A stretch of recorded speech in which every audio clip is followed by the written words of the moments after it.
Similar and opposite verbs. In this module, you will learn about similar and opposite verbs.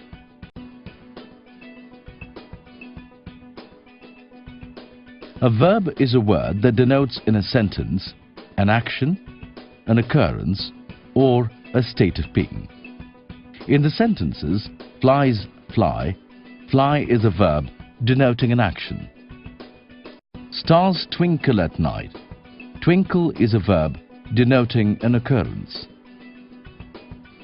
And various organisms exist on the earth.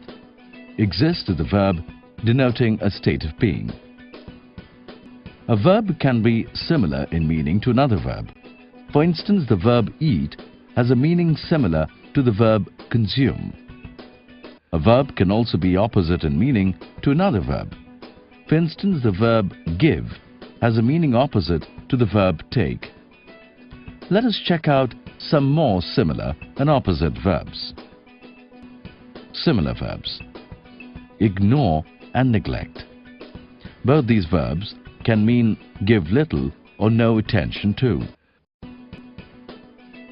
Collect and gather. Both these verbs can mean to bring together. Reduce and decrease. Both these verbs can mean to lower. Lift and elevate. Both these verbs can mean to raise from a lower to a higher position. Rip and tear.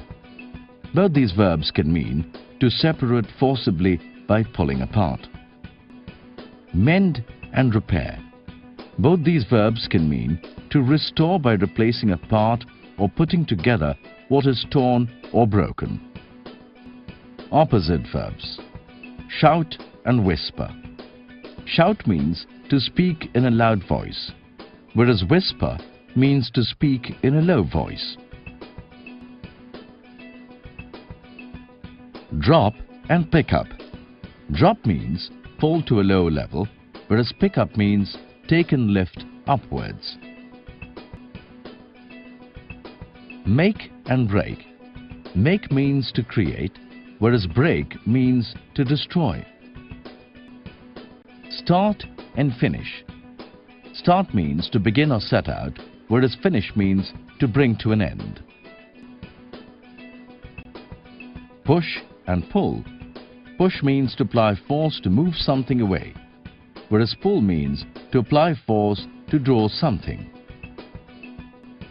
Cry and laugh. Cry means to shed tears, whereas laugh means to produce laughter. In this module you have learned, a verb is a word that denotes an action, an occurrence, or a state of being. A verb can be similar or opposite in meaning to another verb. Some similar verbs are eat and consume, ignore and neglect, collect and gather, reduce and decrease, lift and elevate, rip and tear, and mend and repair. Some opposite verbs are give and take, shout and whisper, drop and pick up, make and break, start and finish, push and pull, and cry and laugh.